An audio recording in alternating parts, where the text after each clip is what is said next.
Bonjour les vierges, j'espère que vous allez bien. Je vous souhaite la bienvenue pour ce tirage sentimental du mois de juin 2021. Alors, je vais regarder à gauche vos énergies, à droite celle de votre autre, en dessous l'énergie de votre lien, puis au-dessus l'issue de la relation.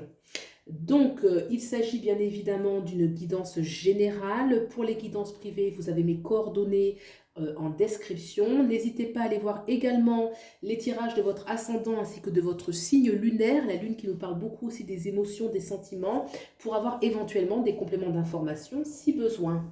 Donc, c'est parti. Alors, le 4 d'épée, l'as d'épée, le 7 d'épée. Donc là, déjà, de ce côté-ci, on n'a que des épées. Il y a des choix à faire, il y a des choses à trancher. Ok, on va regarder l'énergie de l'autre. Je précise que vous pouvez vous retrouver davantage de ce côté-ci et votre autre de ce côté-là. Ce sera à vous un petit peu d'interchanger en fonction de ce qui fait résonance et quoi avec votre réalité. L'ermite, arcade majeur. Le soleil, arcade majeur. D'accord, le soleil et l'ermite à côté. Et on a le cavalier de coupe. Ok, donc là, ici, c'est hyper intense. Là aussi, d'ailleurs. Alors, on va regarder tout de suite d'abord ici. Le 4 d'épée, on est dans une disposition où on a besoin de repos, on a besoin de calme. Est-ce qu'on a besoin aussi, ou alors peut-être qu'on n'agit pas. Peut-être qu'on n'agit pas avec ce 4 d'épée. Je vous montre un petit peu la carte. On voit clairement quelqu'un qui se repose, un besoin de sérénité, de se recentrer. Peut-être qu'on n'agit pas parce que je vois les deux cartes qui sont à côté. Regardez, on a l'as et le 7 d'épée. Parlons d'abord de ce 7 d'épée. Le 7 d'épée, on voit ce personnage qui est en train de quitter un lieu, il le quitte discrètement, il a pris 7 épées, il a récupéré 7 épées, peut-être que ça appartient, vous voyez, il y a des tentes ici qu'il est en train de quitter, alors est-ce qu'il quitte ce lieu discrètement, il a récupéré les épées pour que personne ne le rattrape, que personne ne l'attaque, et donc pour cela il les a privés de leurs armes, donc il y a un peu une énergie de discrétion, d'être stratégique, de faire les choses vraiment sans demander le consentement, sans ébruiter aussi. Vraiment une énergie de calme. Alors, est-ce que cette opération, j'ai envie de dire, demande de la sérénité? Est-ce que cette opération a été pleinement réfléchie? Parce qu'il y a quand même une énergie avec le 4 d'épée où il y a une certaine stabilité, où on va réfléchir un petit peu à ce qu'on va mettre en place comme plan, puisque le 7 d'épée parle d'une stratégie un petit peu. Hein. On a l'as d'épée à côté qui parle d'une énergie d'action. L'as d'épée, c'est celui qui a le pouvoir, la capacité de manifester sa volonté, de manifester ce qui est important pour lui, de manifester ce qui est au premier plan. Une énergie vraiment de quelque chose de nouveau, pas forcément, ça peut être une histoire ancienne, mais nouveau dans le sens où de prioritaire. J'irais plus une énergie de prioritaire, que c'est important pour soi d'opérer certains changements nécessaires.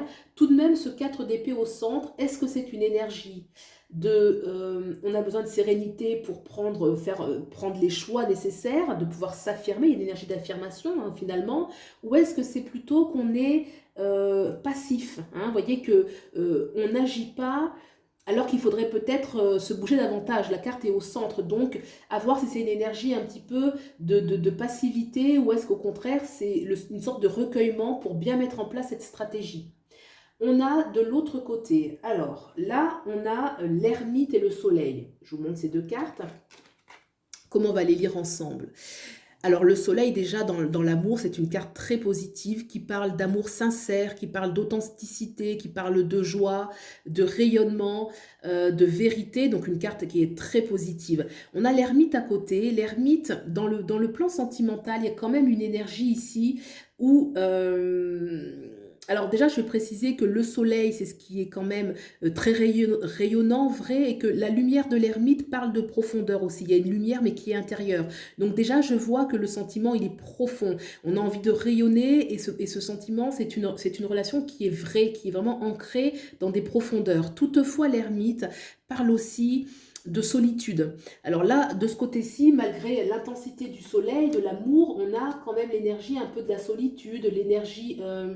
L'ermite peut parler aussi du retard, quelque chose qui est long, où on se sent isolé. L'ermite, c'est une énergie où on n'est pas à deux en fait, hein, on est même seul. On est même seul. Donc là, c'est le fait de l'avoir au cœur de la lecture, ça montre que ce soleil qui est là, un amour qui est vrai, une capacité d'aimer qui est très grande, Pour autant, on se sent seul. Alors, est-ce que il y a une solitude au sein du couple d'une façon ou d'une autre? Est-ce qu'on a eu besoin d'avoir un temps de recueillement pour soi? C'est assez étonnant avec le soleil parce qu'en général, le soleil, voilà, c'est un amour qui déborde, qui est pleinement, qui se manifeste en fait, hein, qui est pleinement manifesté. Et là, l'ermite, on est plutôt caché, on est plutôt caché, mais plutôt dans la solitude. Je dirais pas caché parce que c'est pas la lune, c'est l'ermite. Donc peut-être qu'il y a un certain éloignement actuel, que ce soit physique, que ce soit affectif, peut-être un problème dans la communication, que sais-je. En tout cas, il y a de l'isolement. On a derrière le cavalier de coupe. Alors le cavalier de coupe, c'est une énergie effectivement qui nous parle d'amour, qui nous parle d'un amour vrai. Ce personnage avec le cavalier, c'est celui qui va défendre son amour, c'est celui qui est prêt, j'ai envie de dire, il est prêt à tout, c'est celui qui est prêt à se battre, qui est prêt d'ailleurs, cette coupe qu'il tient là comme ça, c'est son trophée, hein, on voit qu'il tient d'ailleurs son équilibre grâce à ce trophée qu'il tient fermement avec ses deux mains, donc il y a vraiment une énergie où on est prêt quand même à aller se battre, hein, c'est un cavalier, donc on est prêt à défendre son amour, on est prêt à aller vers l'inconnu. On voit d'ailleurs que ce personnage quitte la rive, la terre ferme pour aller vers les eaux, aller vers les profondeurs, donc il n'y a rien qui l'arrête en fait. Hein. Là, c'est vraiment une énergie qu'on va justement avec le soleil, c'est tellement fort, c'est tellement vrai qu'on est prêt à tout en fait. Il y a un peu une énergie comme ça où on veut se battre pour vivre ce que l'on souhaite. On va regarder maintenant le lien qu'il y a entre vous. Alors, on a le chariot et on a le 2 de bâton. Le 2 de bâton nous parle de choix. Et le chariot, effectivement, c'est une arcane majeure. Alors, les deux à côté. Le chariot, il y a une énergie où il faut enclencher les choses. Le chariot, c'est une carte très positive qui parle de succès, qui parle que vous êtes sur la bonne direction, que vous allez y arriver. Le chariot, il y a aussi l'énergie, le contre, on va dire l'aspect négatif, c'est que il faut s'y mettre, il faut le faire. Les choses se font pas en tombant du ciel. Il faut, dans le lien, que vous passiez à quelque chose ou à quelque chose d'autre, que vous enclenchez des choses ensemble, que vous bougez aussi. Hein. Il y a un déplacement à faire, que ce soit un déplacement géographique, que ce soit un déplacement en commun, que sais-je. En tout cas, il y a quelque chose où il faut que ça bouge. Il faut sortir d'une situation qui est arrivée à un terme et pour cela, pour passer à l'autre étape, il va falloir enclencher. Un petit peu attention à l'auto-sabotage aussi avec le chariot qui est à l'arrêt parce que justement, pour que les choses opèrent, il faut que ce chariot soit en mouvement et là, il est à l'arrêt. Voilà, on a le 2 de bâton à côté, le 2 de bâton qui parle bien évidemment de choix qu'il y a à faire. Donc ça insiste encore sur le choix justement d'agir, d'y aller. Hein, on voit ce personnage qui tourne le dos peut-être à une situation qui ne lui correspond plus, qui tient avec sa main droite une boule qui va représenter en fait la planète, hein, la Terre. Donc quelque chose qu'on veut conquérir, on voit qu'il tient ce bâton, sa volonté. Il y a un choix à faire, il y a une direction à prendre.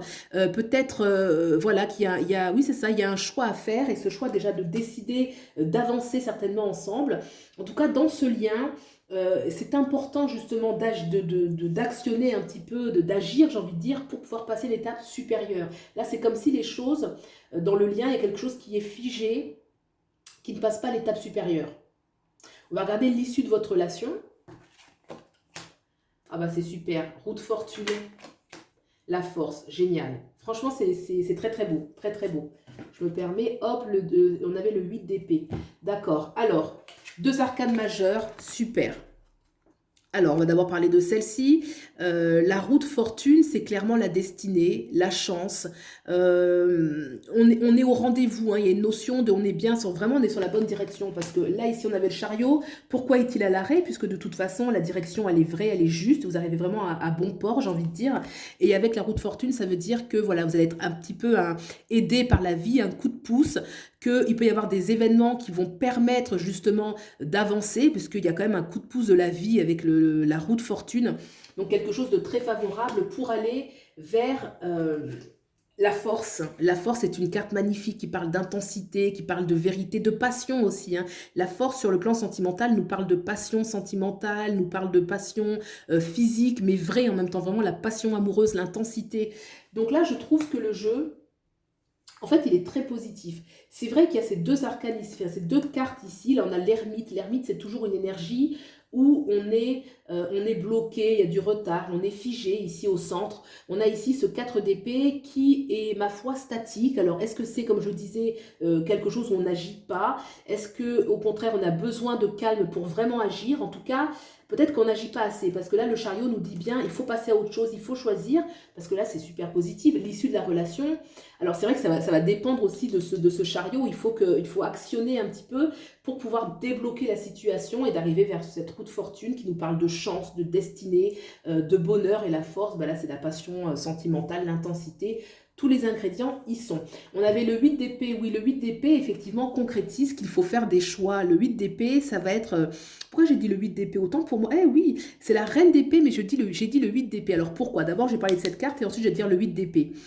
Oui, c'est marrant ça. Donc en fait, la reine d'épée, c'est celle qui va choisir, celle qui va faire des choix, qui va trancher. Elle n'hésite pas à se séparer de ce qui empêche d'avancer, vous voyez, qui va supprimer les mauvaises personnes, les mauvaises pensées, tout ce qui fait barrage à son avancée va être supprimé très facilement. Et j'ai dit le 8 d'épée parce que justement, le 8 d'épée, c'est l'énergie où on ne bouge pas, parce qu'on est dans une sorte de conflit psychologique où les choses n'avancent pas, parce qu'on a peur, parce qu'on a peur de l'inconnu, parce qu'on a peur de que sais-je, mais c'est beaucoup dans le psychologique, le 8 d'épée, où justement on n'avance pas, d'où peut-être aussi ici l'ermite qui est seul, qui se sent seul, ce 4 d'épée peut-être qu'il n'avance pas, et ce chariot qui n'ose pas avancer. Voilà, bah écoutez, j'espère que tout ça va être actionné parce que le jeu, il est super positif. L'issue, quand même, elle est heureuse, donc ça devrait aller. Je vous souhaite du fond du cœur. Et puis, je vous souhaite un très bon mois de juin et je vous dis à bientôt. Au revoir.